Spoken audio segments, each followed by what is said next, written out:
ये गलत है, झूठ है। मुगलों को हटाया नहीं गया है। पिछले साल ये रैशनलाइजेशन प्रोसेस हुआ था, क्योंकि कोविड-19 की वजह से सब जगह बच्चों के ऊपर प्रेशर था कि कैसे वो अपनी इतने कम समय में पढ़ाई करेंगे। इसके लिए पूरे देश और समाज से ये महसूस किया गया कि बच्चों का वर्क कंटेंट लोड कुछ टेक्स्ट बुक का कम करना चाहिए। उसके लिए रैशनलाइजेशन का प्रोसेस होता है। एनसीईआरटी करता है, बहुत पहले से करता है जब भी महसूस होती है ज़रूरत।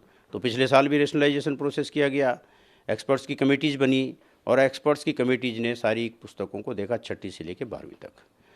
अब जो आपका दूसरा उसकी प्रक्रिया के तहत जो उन्होंने अनुशंसित किया कि इस चैप्टर को अगर हटा देंगे तो बच्चों के नॉलेज में कोई प्रॉब्लम नहीं आएगी और वो उनकी समझ में कोई कमी नहीं आएगी और ये अननेसेसरी बर्डन ख़त्म होगा, रिपीटेशन करने की ज़रूरत नहीं है, तो उन्होंने हटाया। आपका जो प्रश्न है कि 12th की किताब से मुगलों को हटाया, गलत है। मैं आपके सामने पुस्तक दिखा रहा हूँ, इसमें देखिए थीम 8 और थीम 9। थीम 8 में peasants, zamindars and the state, agrarian society and Mughal empire 16-17 centuries, ये। दूसरा है theme 9, kings and chronicles, the Mughal courts 16th and 17th centuries. अब आप बताइए, ये इसमें से दूसरा जो 9th चैप्टर है वो हट गया क्योंकि 2 चैप्टर थे और दोनों में मुगलों की बात है। जो पहला चैप्टर 8th चैप्टर है उसमें उनकी पॉलिसीज, उन्होंने समाज के लिए क्या अच्छा काम किया, एग्रीकल्चर के लिए क्या किया, किस प्रकार से किया। तो जब उन्होंने ये चैप्टर इसमें है, अभी भी ये पढ़ाया जा रहा है, एक चैप्टर है, ये ज़्यादा इम्पोर्टेंट है। एक्सपर्ट ने ये महसूस किया कि राजाओं के नाम और उनकी तिथि देने से बढ़िया राजा कौन थे और उन्होंने क्या काम किया ये दिया। बादशाह कौन था, उसने कौन सी पॉलिसी अपनाई, अकबर की कौन सी पॉलिसी थी, रेवेन्यू एग्रीरियन पॉलिसी क्या थी, या औरंगजेब की क्या थी, या शाहजहाँ, ये सारा है ना, ये 16th सेंचुरी पूरा कवर हो रहा है इसमें। तो कहाँ से हट गए मुगल? ये जो लोग डिबेट कर रहे हैं ये अननेसेसरी है, गैर वाजिब है, इसकी ज़रूरत नहीं है। और जो नहीं जानते हैं वो किताब देख ले, इराटा देख लें पिछले साल का, एनसीईआरटी की टेक्स्ट बुक जो हमारी वेबसाइट पे अपलोडेड है उसको देख लें, और उनको ये लगेगा कि क्लास 12th में अभी भी हम एक बढ़िया चैप्टर मुगल काल का पढ़ा रहे हैं, जिससे कि उनकी नीतियों के बारे में, उनके कार्यों के बारे में पता चलेगा। ये ज़्यादा ज़रूरी नहीं है कि कौन राजा कितने समय तक, कौन बादशाह कितने समय तक शासन किया। ये ज़्यादा ज़रूरी है कि कौन बादशाह किस समय में क्या काम किया, और वो सब चीज़ हम पढ़ा रहे हैं, वो हटा नहीं है। तो इसलिए ये झूठ है, गलत है, और जो भी ये चर्चा हो रही है ये गैर वाजिब है जी। को छोटा किया गया था, लेकिन अभी हटाने का क्या है वजह? अभी नहीं हटाया है ना, पिछले साल हट गया, पिछले पूरे साल भर चला, अब वही चल रहा है। अभी हम एनईपी 2020 के लिए काम कर रहे हैं, ये एक ट्रांजिशन फेज़ है। एनईपी 2020 भी कंटेंट लोड कम करने की बात करती है, हम उसको इम्प्लीमेंट कर रहे हैं। और अभी हम एनसीएफ जो है स्कूल एजुकेशन के लिए बन रहा है, बहुत जल्दी फाइनल होगा। 2024 में तो एनईपी के हिसाब से पुस्तकें बनेंगी ना सारी। तो अभी इसको अभी क्यों, कहाँ हटाया हमने अभी इसको? नहीं हटाया अभी। तो अभी किसी भी बुक से नहीं हटाया? हटाया था 22-23 में, वो हमने इस साल भी जारी रखा है, क्योंकि अभी भी बच्चे पूरी तरह से उस स्थिति में नहीं आए कि अभी देखिए ना, आप खुद देखिए स्कूल में अभी क्या, स्कूल का सेशन रेगुलराइज हो गया, यूनिवर्सिटीज़ का हो गया क्या? अभी थोड़ा पीछे चल रहा है ना।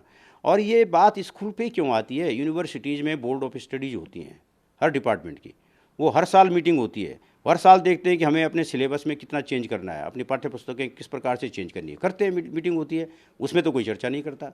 केवल ये लेकर के और फिर मुगल को लेकर के एम्फेसिस किया जाता है, जो कि बिल्कुल अनुचित है, गलत है।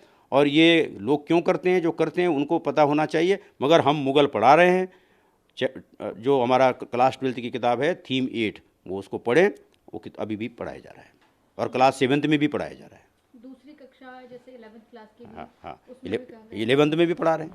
जी। कौन जो हम 11th में पढ़ा रहे हैं, देखिए 11th में भी हम पढ़ा रहे हैं वही चीज़। हम टाइमलाइन जो दे रखी है 11th में 1300 से 1700 तक दे रखी है, और उसमें भी हम ये चीज़ें पढ़ा रहे हैं। तो कहाँ नहीं पढ़ा रहे हैं बताइए? पिछले साल कौन सा ये कोई चैप्टर? चैप्टर अब देखिए, मैंने आपको बताया 2 चैप्टर थे 12th में।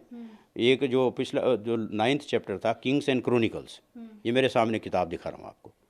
ये हटा, क्योंकि मैंने बताया ना, इसको इसलिए हटाया कि एक्सपर्ट ने समझा कि भाई राजाओं के समय काल को जानना या उनके नाम को केवल नाम और समय दे देना वो पर्याप्त नहीं है, बल्कि 8th चैप्टर में किस बादशाह ने क्या अच्छा काम किया, एग्रीरियन सोसाइटी के लिए क्या किया मुगल एम्पायर में, 16वीं 17वीं शताब्दी में क्या क्या काम हो उस दौरान का पूरा है ना इसमें, उनकी पॉलिसीज़ के बारे में, ज़मींदारों के बारे में है, किसानों के बारे में, सब कुछ तो है। जी। तो इसलिए वो रखा गया है और उसके कंपैरिजन में इसको ज़्यादा अच्छा नहीं समझा गया, क्योंकि उस समय के लिए नहीं समझा गया। जब समय था बच्चों के पास तो दोनों ही पढ़ते थे ना। जब कोविड की वजह से कंटेंट लोड कम करना था तो फिर एक चैप्टर ये रखा गया जो ज़्यादा ज़रूरी है, और वो है, अभी भी है, पढ़ाया जा रहा है अभी भी। ये भी कहा जा रहा है कि किसी एक योजना के तहत जो कह रहे हैं यही जानेंगे कि वो योजना क्या है। हमारे पास कोई ऐसी योजना नहीं है। एनसीईआरटी किसी पूर्व निर्धारित योजना पे काम नहीं करती। एनसीईआरटी अपने पाठ्यक्रम को संशोधित संवर्धित करती है समय के अनुसार, और जिससे बच्चे अच्छी एजुकेशन ले सकें उसके लिए काम करती है। ये कोई ऐसी योजना नहीं है कि इतिहास से छेड़छाड़ किया जाए। जो इतिहास है, मैंने बताया ना, कहाँ छेड़छाड़ हो रहा है, हम पढ़ा तो रहे हैं ना। तो 2 चैप्टर नहीं पढ़ा रहे हैं, 1 पढ़ा रहे हैं, उसमें क्या दिक्कत हो गई? क्योंकि उस ज़रूरत उस समय इतनी थी, उस समय बच्चों का लोड कम करना था, तो इसलिए 1 चैप्टर रखा गया। हटाया कहाँ है पूरा चैप्टर? जी।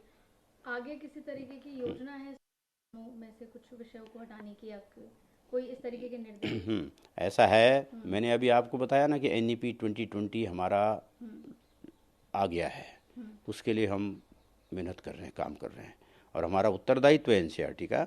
NEP 2020 जो देश की इतनी पॉपुलर एजुकेशन पॉलिसी है, पूरे देश को विश्वास में लेके ये पॉलिसी बनी है, और ये बच्चों के होलिस्टिक डेवलपमेंट के लिए उत्तरदायी है।